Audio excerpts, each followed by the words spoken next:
Hey, what's up everybody? It's BaldGuyAce, and today I'm going to be showing you guys how to make the most amount of world locks with your gems on Growtopia by buying and selling rare seed packs. This is the best way, or one of the best ways, to make world locks with your gems so that you're not wasting any gems and spending more of them than you need to in order to get world locks. The absolute best ratio of rare seed packs is to buy and sell 1,000 of them, and that costs 500,000 gems. But you can still buy and sell rare seed packs for a pretty high ratio of world locks to gems if you buy just 100 of them. That only costs 50,000 gems. But the best ratio you can get is if you sell 1,000 rare seed packs. So that's what I'm going to do today in this video. So as you can see, I emptied my inventory, and there is nothing in my inventory right now except for the punch, the wrench, the dirt that I'm going to have to use to cover up my seeds that I buy, and my grow tokens because you can't drop those. So now I'm going to leave my farm world, and I'm going to go into the world that I created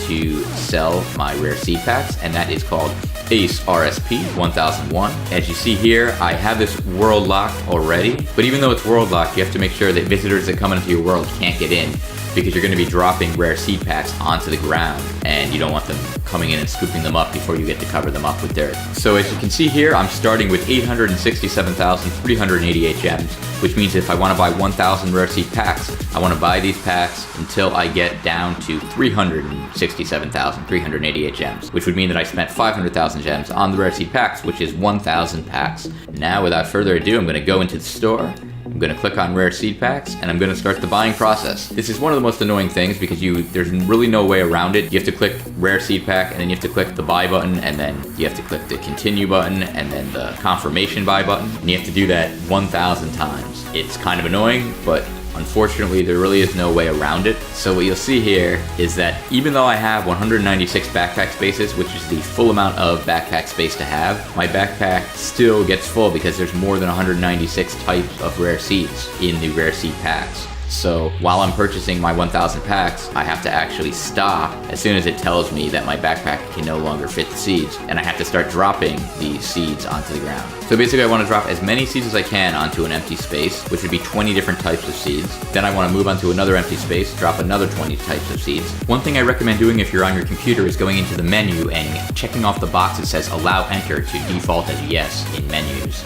That way when you're going to drop the seeds, you can just click enter when it says how many to drop, instead of actually going up and clicking on OK.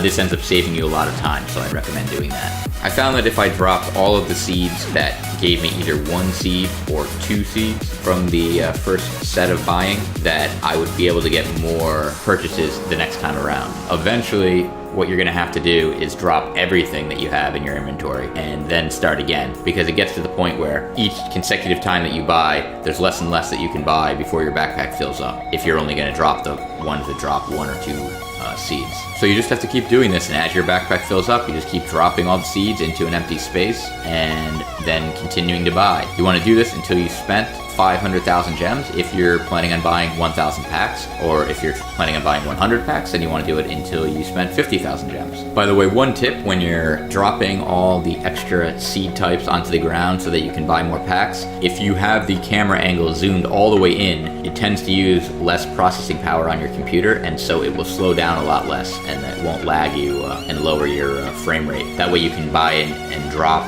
a lot faster. So after I bought 1,000 packs, I had exactly 367,388 gems, which is 500,000 less than I had before. And then I have all these excess seeds dropped, as you can see here. And now what I want to do is organize these seeds into seed types, and then redrop the seeds so that they're organized by individual types for people to see easily. So what I do is I now gather all the seeds, but of course my backpack's going to fill up. So what I did is I gathered as many seeds as I could, and then I went over to the side and I dropped all the lowest rarity seeds on the ground. That way I could fit more of the higher rarity seeds in my backpack, since that's what I was going to start with as far as separating seeds. Then I went back, I gathered more, and I continued to drop the lowest rarity seeds on the ground until I had all of the seeds gathered in my backpack, and only the lower rarity seeds were put aside. Then I started dropping the seeds one by one from the highest rarity to the lowest rarity on the ground. Once my backpack had a bunch of extra space in it, I then went back over and I gathered up all the lower rarity seeds that I put over here. Once all of the lower rarity seeds were able to fit back into my backpack, I then continued dropping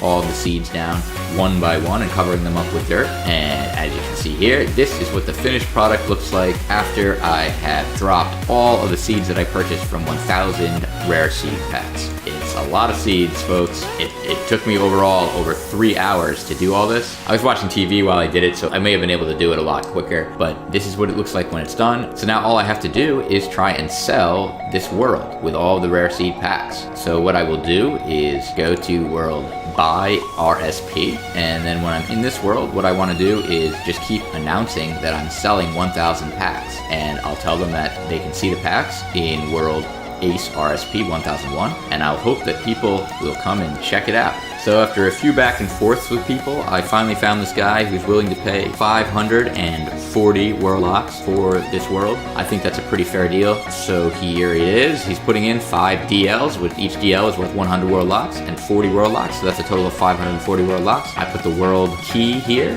to exchange it with him and do the trade. There it is. So look at that. I was able to make 540 warlocks from 500,000 gems. That means that I spent less than 1,000 gems per world lock, which is a really good ratio to have, and that is why buying and selling rare seed packs is one of the best things you can do to make world locks from your gems. I hope you enjoyed this video, guys. If you have any questions or comments, feel free to post them in the comments section and I will do my best to get back to you. Also, it would be awesome if you could subscribe to my channel. I plan on posting more videos of Growtopia in the future, and so I'm going to put a picture of myself in a circle right in the middle of the screen right there, and if you're not already subscribed to me, it would be awesome if you could hit that circle and click subscribe. That would be great. I'm also going to put another video in case you want to watch more videos that I've made. That'll be on the upper right hand corner there. And until my next video, guys, I'm BaldGuyAce, reminding you to embrace the baldness.